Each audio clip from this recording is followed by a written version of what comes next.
Welcome back, everybody. It's Untap Your Go, and all of the spoilers for Strixhaven are finished. And instead of covering all of them, because the majority of it is just like limited, commons and stuff like that, we're going to talk about basically the best of the rest and all of my favorites out of the last 2 days of spoilers. Quickly before we begin, I just want to remind everybody, leave a like on today's video, comment, subscribe, especially if you're new, hit the bell and all that good stuff. It really helps the channel and it will mean a lot.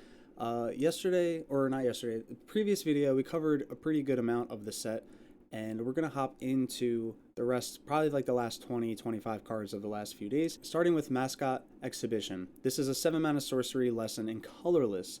Create a 2/1 white and black Inkling creature token with flying, a 3/2 white spirit creature token, and a 4/4 blue and red elemental creature token. This is perfect because it's colorless. It's going to work in all of the strategies for learn, no matter what deck, color, whatever. But it also creates one of each of the 3 really popular creature token types in this set. So it's going to help. Basically, if you want to play all 3 like tribes, I guess, in one deck, you could get away with it and play this to get all of those creature tokens. But regardless, you're just getting a ton of value and a lot of power.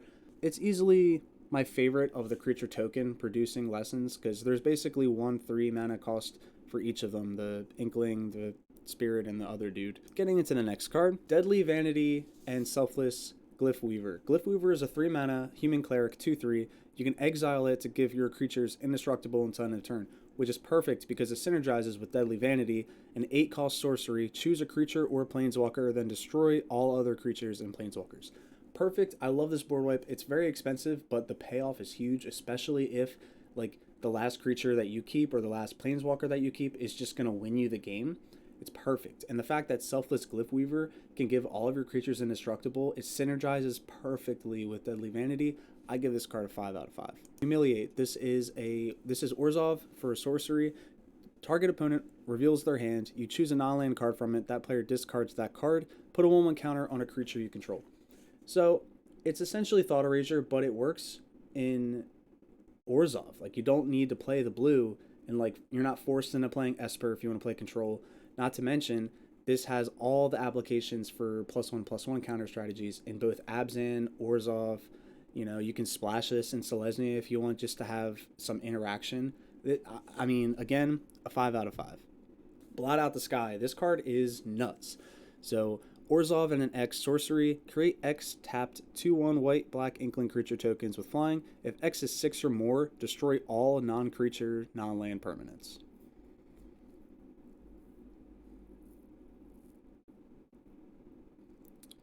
That's pretty good.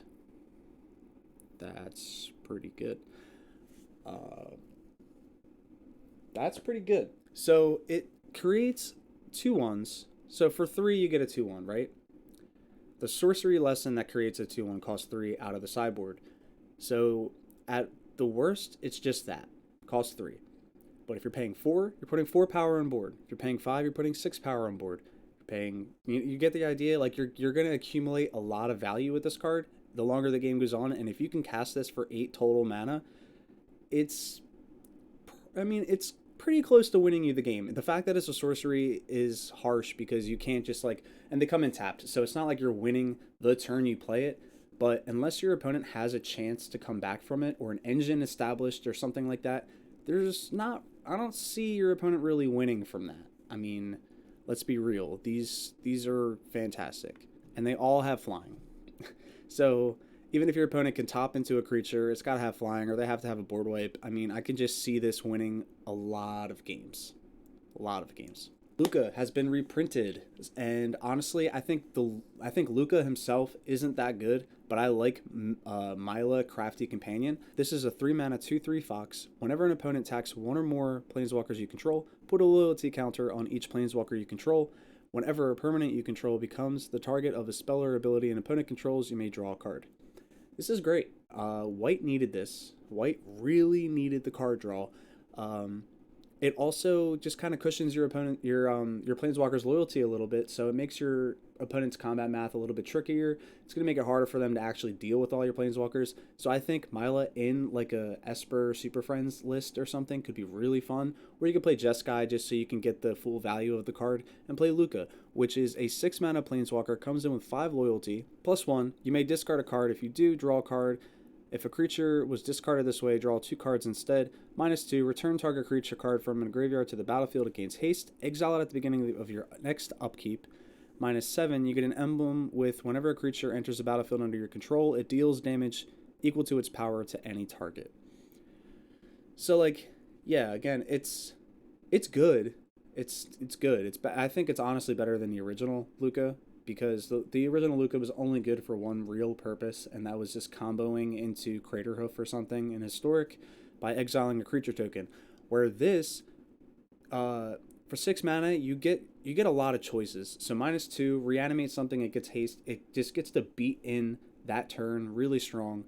And the fact that it doesn't exile until the beginning of your next upkeep, it's nice. So you can still use it for something. Not really sure what you can do with that. You can end the turn to keep the token somehow, but the -7, getting the emblem, it basically turns all of your creatures into Terror of the Peaks ability. So you can just basically, the emblem is Terror of the Peaks, essentially. So every time you play a creature, you're just going to deal that much damage equal to its power to the opponent's face, or creature, or a planeswalker. I mean, this is going to help close out a lot of games, but I mean, really, actually, now that I'm looking at it, I feel like this fits into 2 different types of decks. So you can just play Super Friends with Mila, or you can go into like a super aggressive creature planeswalker mix up, and honestly, I can see a lot of brews coming out of the gate with this. I'm gonna give this a 4. Mavinda, Student's Advocate. This card is okay. So a 3 mana 2/3 Bird Advisor with flying. With 0, you may cast target instant or sorcery card from your graveyard this turn. If that spell doesn't target a creature you control, it costs 8 more to cast this way. If that spell would be put into your graveyard, exile it instead. Activate this ability only once each turn. So it's only once each turn. It's not a sorcery. The ability itself is not a sorcery. You can play instants on your opponent's turn by paying 0. Now note, it costs 8 more to cast if it doesn't target a creature you control, and that's really steep, really steep. But if you're talking about just pump spells, like, I feel like this pairs really well with Feather the Redeemed. It's basically just like copies 5 through 8 for that, essentially, because you can just buy back all of your like pump spells and targeted spells and everything.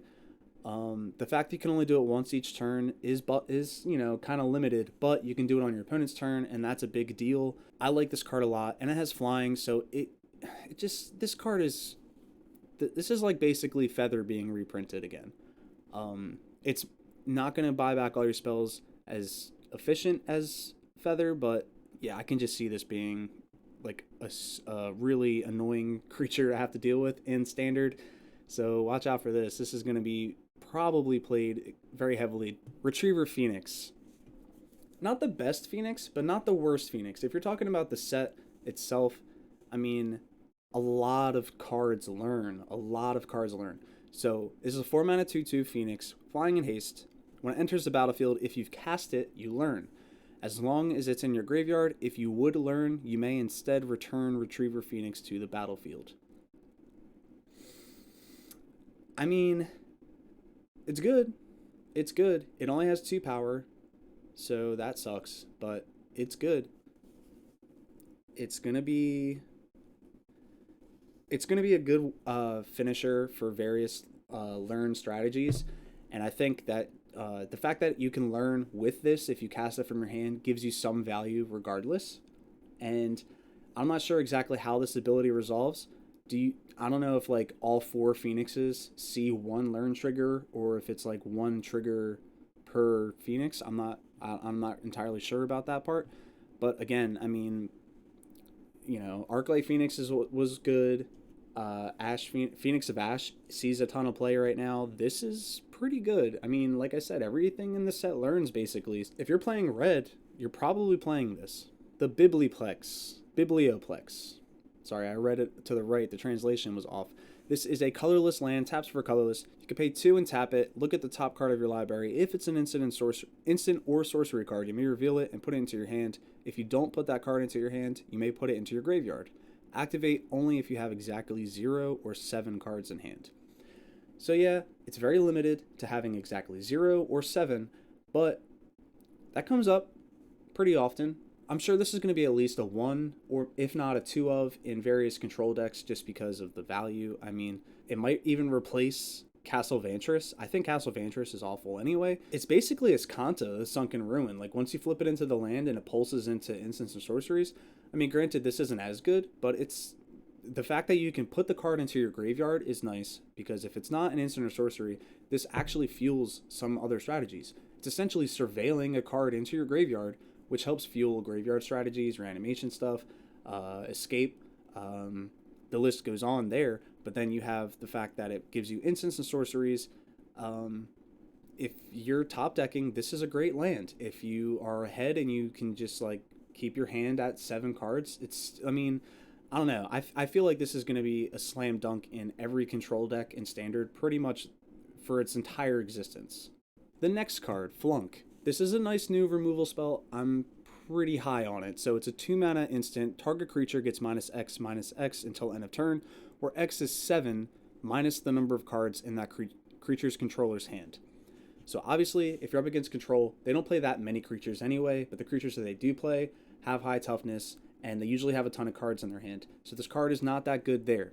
But against aggressive matchups, especially mono red, they're emptying their hand as early as turn 2, turn 3, so that you're going to get the full value, and the fact that it's minus means that you kill Hyliad, you kill all the indestructible gods, I'm pretty sure you kill all of the gods because all of their toughness are lower than 7. So as long as you can meet that stipulation, it kills indestructible creatures. It hits a lot of creatures. I mean, if your opponent's sitting on 1 or 2 cards, even just the -5, if at the very least, if they have 4 cards in their hand, 4 cards, it's still giving your creature -3/-3, which is already at rate, and people play that anyway. So it just gets better and better and better. 10 out of 10. Auric Lore Mage. This is 2 black for a human warlock 3/3. Tap it, search your library for a card, put it into your graveyard, then shuffle. If it's an instant or sorcery, put a 1/1 counter on Auric Lore Mage.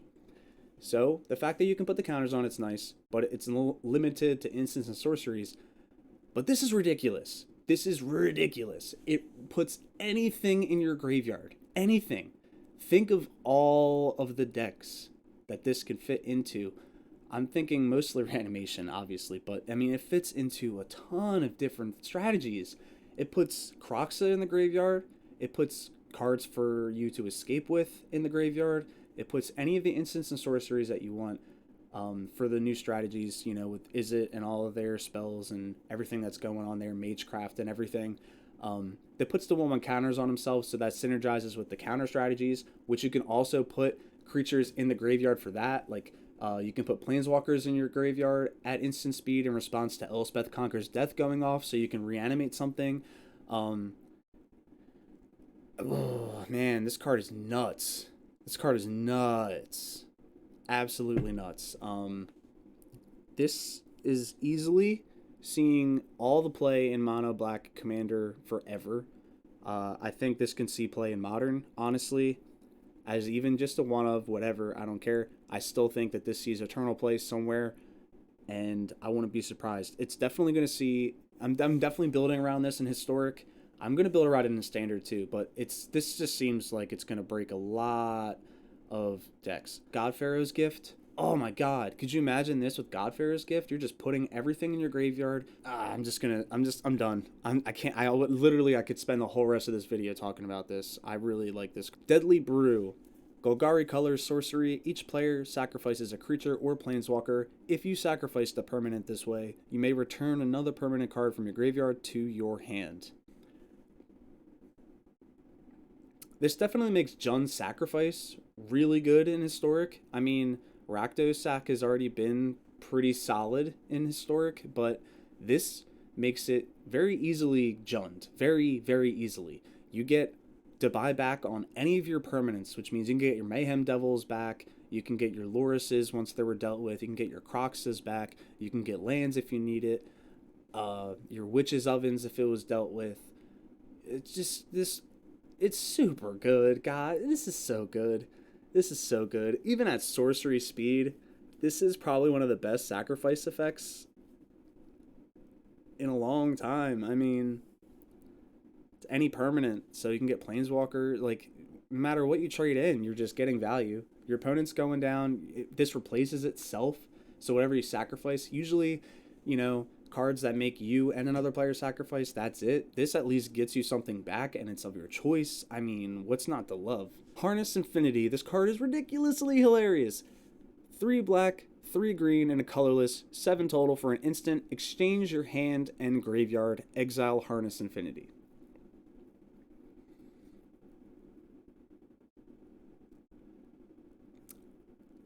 Almost.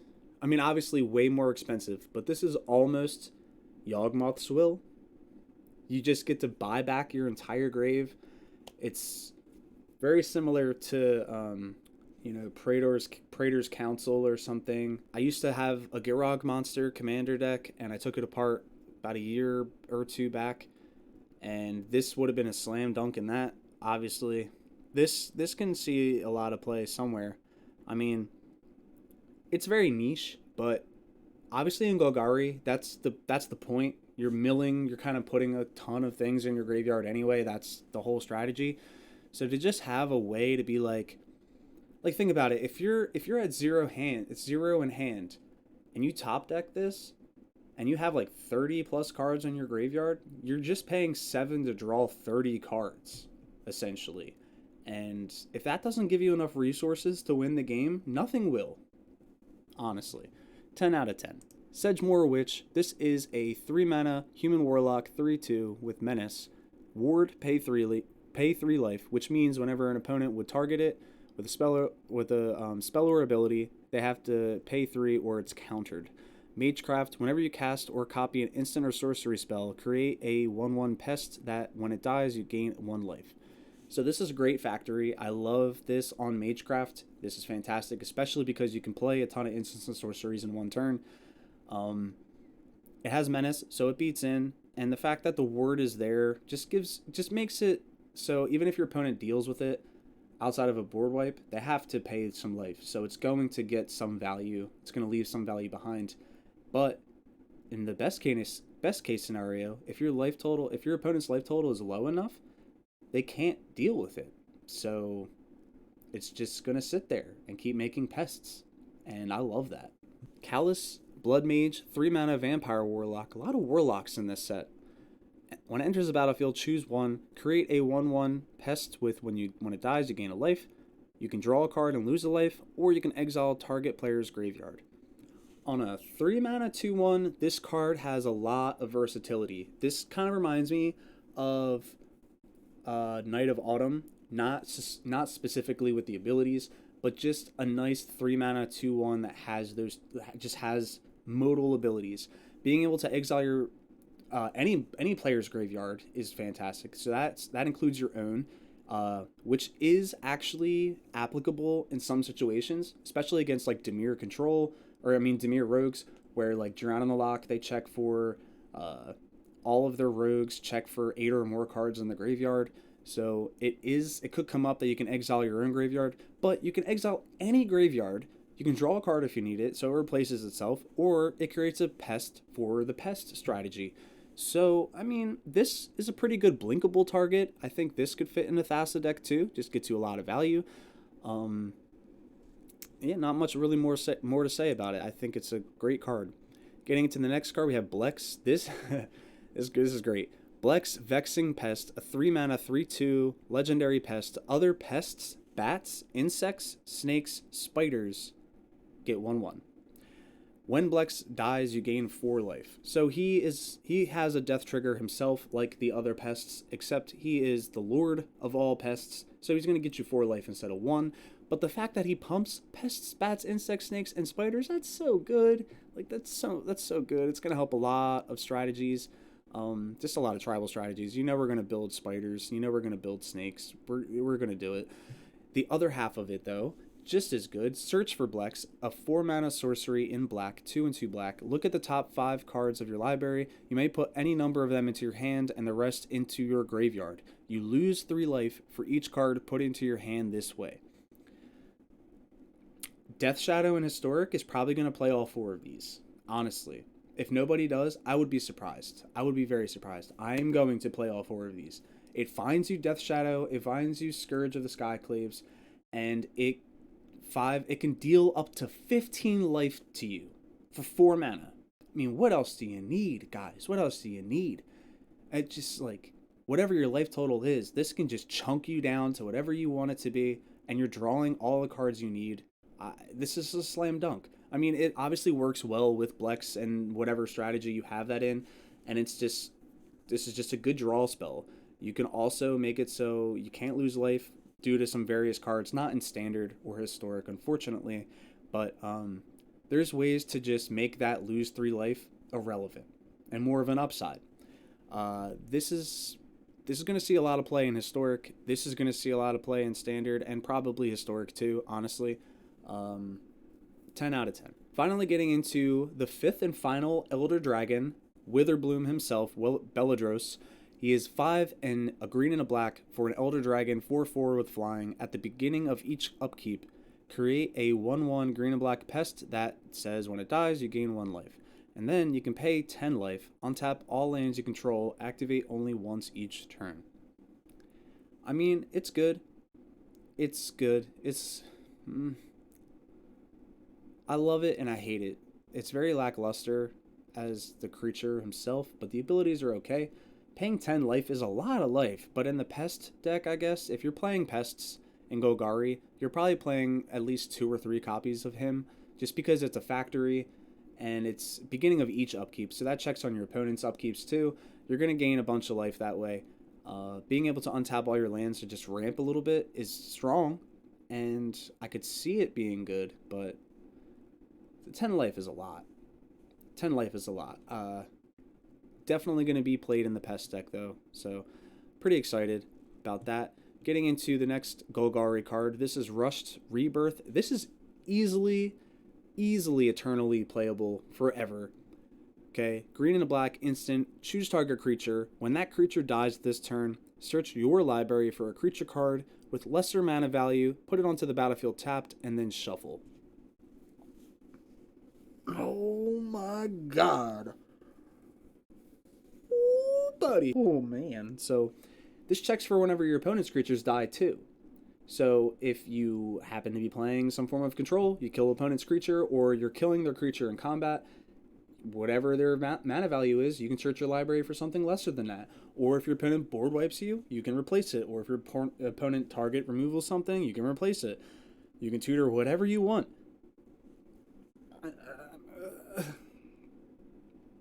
Straight to the battlefield. Like, the combo potential is ridiculous. This is so cheap of an effect. I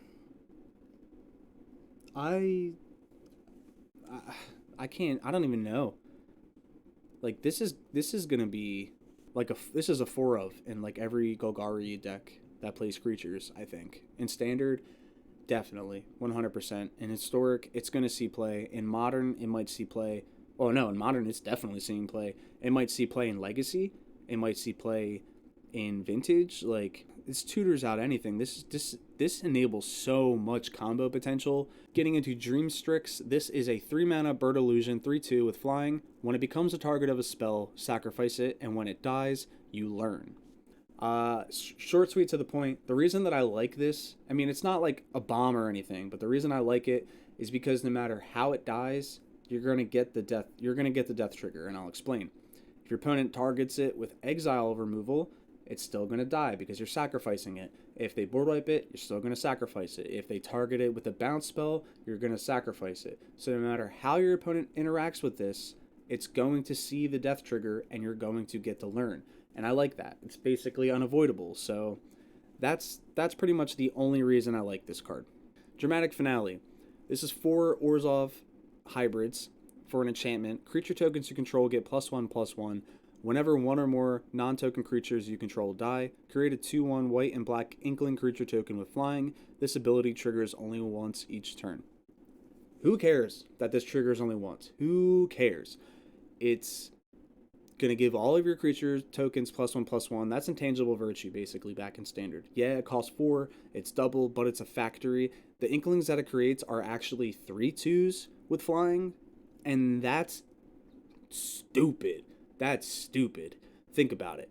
Any creature that you control dies. You can make that ability trigger twice a turn cycle, okay? You're still putting a 3/2 into play with flying. That's a really good effect. That's a really good token generating effect. Usually it's a 1/1 with flying, and that would be it. And then if anything, at best, it'd be a 2/2. No, it's a 3/2 with flying. Stupid. Stupid. Getting to the next card, we have Necrotic Fumes. A 3-mana sorcery lesson. This is probably one of my favorite lessons. As additional cost to cast the spell, you exile a creature you control.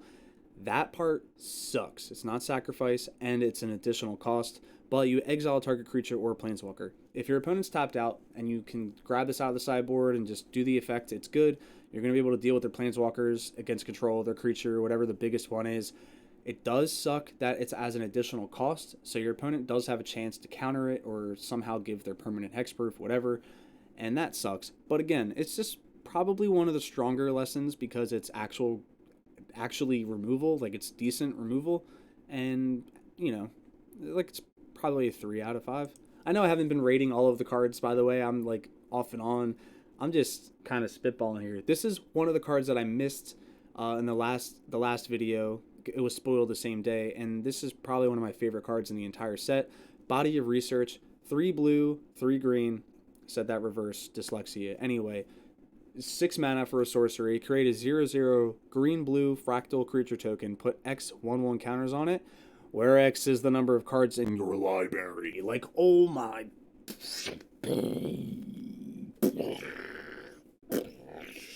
Really? Really? Seriously? I mean, you start the game 7 down, so you're at 53. Assuming you can play this as early as turn 6, if you were on the play, you have like 46 cards left in your deck. Like 44 to 45, give or take. What? And, like, you can play this with the Ozolith, so even if your opponent deals with it, you're just going to dump all those counters onto that, and then you can just give it to something else. Plus all the fractal creature token synergies, not to mention you can fling this with Gazul's Fury. It gets better in Commander, because you have 100 cards. If you play this as early as turn 6 in that format, you're chilling with, like, an 80-80, and that's going to win you some games, I think. This into that board wipe, the Vanity, Death's Vanity, or whatever it is. Yeah, I'll just go ahead and make a 35-35 pass. Come back to me. I'll board wipe and attack you for your entire life total and then some. I mean, I don't know, man. This card is ridiculous. Yeah, top comment. Best fling target. It's probably one of the best fling targets ever printed. Now, then again, it's terrible against mill, and the longer the game goes on, the worse it gets. So you'd have to play like all 4 copies of this because you'd want to see it earlier than later, and you also have to like take a turn off early to play it as early as possible. I mean, there's a lot of give and take with this card, but I think that the value you get out of it is 100% worth it. 10 out of 10. Quandricks, Cultivator. This is the weird Simic hybrid thing, whatever. I'm just going to say Simic. 4 mana, Turtle Druid, 3/4.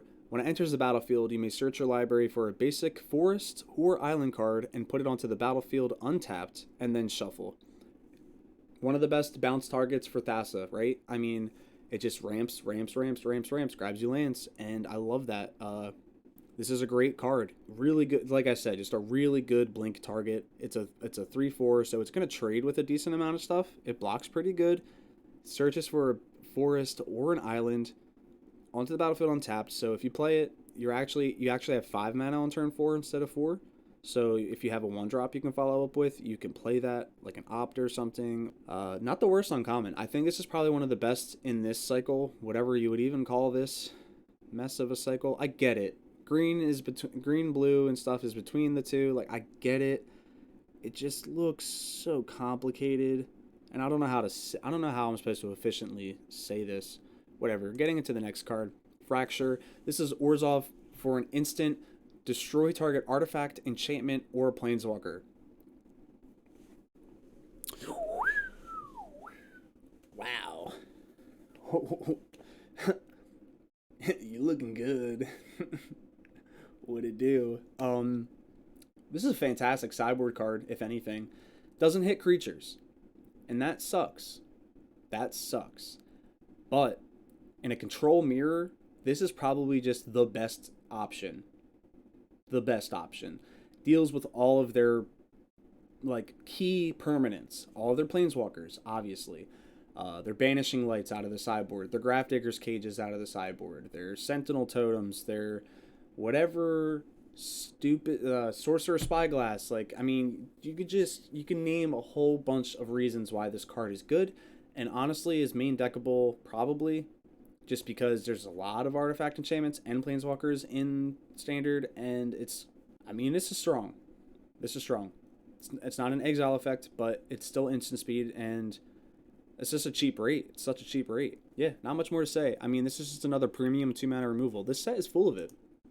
Full of removal. Bunch of good cards. Umbral Juke is a 3-mana instant. Choose one. Target player sacrifices a creature or a planeswalker, or create a 2/1 white and black inkling creature token with flying. Probably one of my new favorite sacrifice cards as well. I think if you wanted to go in the full like sacrifice deck, like making your opponent sacrifice stuff, this is probably just one of the best ones now, because it gives you the choice of your opponent sacrificing a creature or a planeswalker, or creating a 2/1 with flying at instant speed. And both of those effects are good in various strategies. Helps with Magecraft, so there's some synergy there. Double Major. This is probably one of my favorite cards too. Simic for an instant. Copy target creature spell you control, except it isn't legendary if that spell is legendary.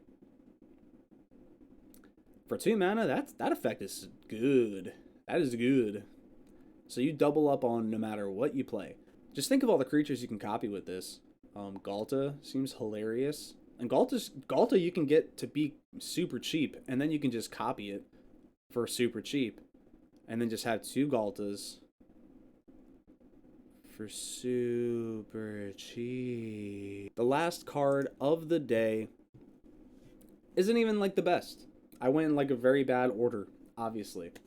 Show of Confidence. 2-mana instant. Whenever you cast this spell, copy it for each other instant and sorcery spell you've cast this turn. You may choose new targets for the copies. Put a 1/1 counter on target creature. It gains vigilance until end of turn. I mean, it's not the worst, but it is good in the Magecraft deck because, you know, obviously there's a lot of creatures that have Magecraft stapled onto them. So being able to just dump counters on them, you know, the whole point of Magecraft is to cast instants and sorceries, so you're going to be playing a handful of them a turn in the late game. But even at that rate, it's still just worse than like Basri's Solidarity, because you're just getting, for 2 mana, you just put a 1/1 counter on all of your creatures at sorcery. This is an instant, so that's a plus. But just, you know, the floor on this one is lower. The ceiling is still not really like that good. Just gives your creatures vigilance. That's the upside. And I mean, I actually don't even know why I really saved this card for last, or even wanted to talk about it, really. Either way, with that being said, I hope you guys enjoyed this video, and if you did, please leave a like on it, subscribe if you're new, hit the bell, all that good stuff. With that being said, I'm Rob, aka On Type Your Go. It's been real, everyone, and I will see you all in the next video.